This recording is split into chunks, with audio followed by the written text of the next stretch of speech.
Just a super quick note before we start. We've been amazed with all of your kind donations on the Patreon account. Our backers have been super helpful for us growing the channel, and in return they get perks like early access to some videos, the ability to vote on video topics, and exclusive merchandise. Back us on patreon.com/TLDR news to help us grow further. Cast your mind back to the 14th of November and you'll remember the government were very excited to announce their new Brexit deal. They'd been working on it for months, but they'd finally been able to reach an agreement with the EU. The reaction wasn't exactly astounding, and a lot of people didn't like the deal, but at least they had something. Fast forward a bit to January 15th. MPs got the chance to vote on May's deal in the first so-called meaningful vote. The government's ideal situation here would be that MPs would vote to support the deal, so that they could work with the EU to implement the deal, and then the UK could leave on the 29th of March following the terms as laid out in the deal. This didn't exactly happen, with MPs voting to reject the deal. The ayes to the right, 202. The noes to the left, 432. They didn't just reject it, they rejected it 432 to 202. That might sound like a big defeat, but it's not just a big defeat, it's the biggest defeat for a government in UK political history. So the obvious thing for May to do is bring it back again in a couple of months, right? That will totally work. Well, roll forward a couple of months to the 12th of March, and with some minor changes, the deal was back on the floor of the House. Given it was about a week ago, I hope you remember that failed. The ayes to the right, 242. The noes to the left, 391. This time by a slightly smaller margin, of 391 to 242. At this conversion rate, it would only take 2 more votes and 4 more months for MPs to accept her deal. So given the UK only has 12 days to go, it might be surprising that May's government are actually hoping that it might be a third time lucky. So in this video, I want to answer 4 core questions. Is May going to hold a third meaningful vote? Is May allowed to hold a third meaningful vote? How many times can she bring the deal back? And why does May want to put her deal through this again?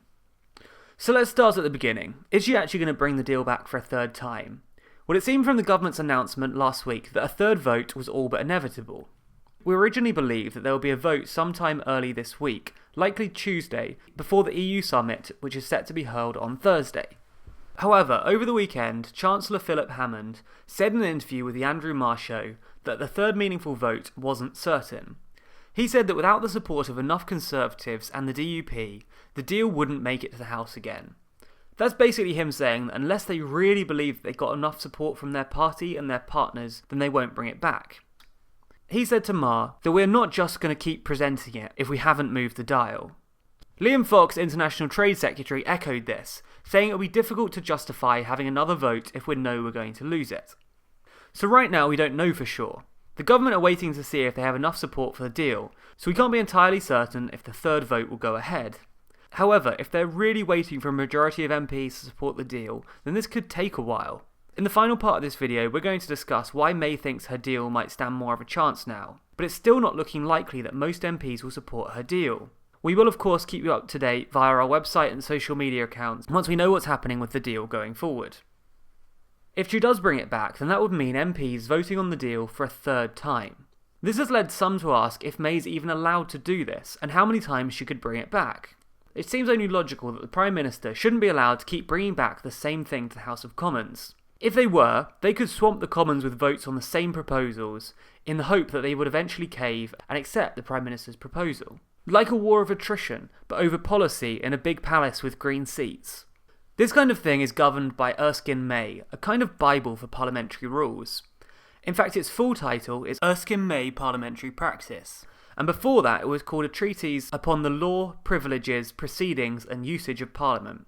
You won't be surprised to hear that the document was written by a man called Erskine May, back in 1844.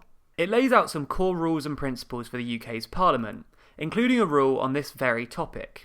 In Book 2, Practice and Proceedings of Parliament, Chapter 10, you'll find the principle that the same question or bill may not be twice offered in a session. The chapter goes on to say that a motion or an amendment, which is the same in substance as a question that's been decided during a session, may not be brought forward again during that same session. The problem with enforcing this is that Erskine May is more akin to a set of guidelines than hard rules. As such, it's hard to define exactly when the line has been crossed, and when parliamentary practice hasn't been adhered to. How do you exactly define a change, for example? When May brought back her deal for a second time, it included 3 new documents from the EU, which for many people is enough to constitute a change. However, if May brings back the same deal for a third time this week, it won't likely be any different. No changes have been made as far as we know, and there isn't even much time for them to change it again by Tuesday. Because of these principles, MPs voted on a motion to try and block May from bringing her deal back to the House for a third time. On Thursday, MPs voted on an amendment which could have prevented another meaningful vote, citing Erskine May as the reason why she shouldn't be allowed to make Parliament vote again. Come to Amendment J in the name of the Honourable Gentleman Member for Rhondda. I don't think there's any need to move this to a vote, is there? The amendment was never actually tabled, and as such, May is allowed to bring the deal back again. However, she might not want to. Being regularly defeated, and those defeats being big defeats, doesn't look good for May. Her authority is already in tatters, so racking up accolades for the biggest parliamentary failures isn't exactly going to help. It also doesn't look good to voters. May will be very aware that a general election might not be too far away. It's even Labour's primary objective when it comes to Brexit. She said that she won't be running as leader for the Conservatives in the next election, but even still, she doesn't want to damage voters' faith in the Tories any further. A majority of Conservative members support a no-deal Brexit, so many of them don't even like her deal, so wasting time forcing it through the House could prove to be even more unpopular. Also, the Speaker of the House, John Bercow, could put a stop to her plans. He does have the power to disallow another vote on the deal. He commented on the issue last week, when it was brought up by Labour MP Angela Eagle. Point of order, Angela Eagle. Thank you, Mr. Speaker. The Secretary of State has just made it clear that the government's intention is to keep putting the same deal back to the House over and over and over again, even though it's been decisively defeated twice now, possibly ad infinitum. Isn't that out of order?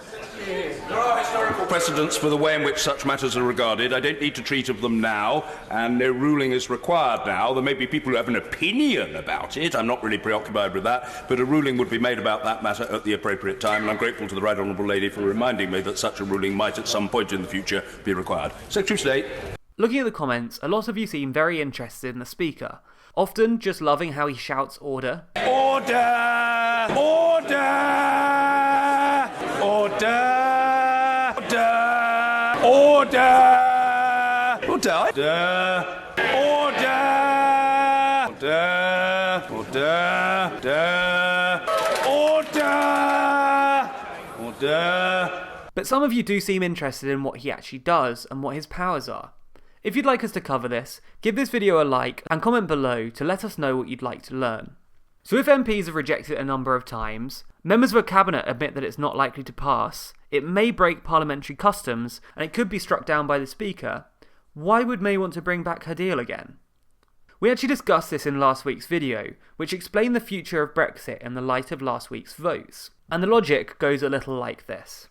Last Friday, MPs voted to approve a motion to extend the deadline for Brexit.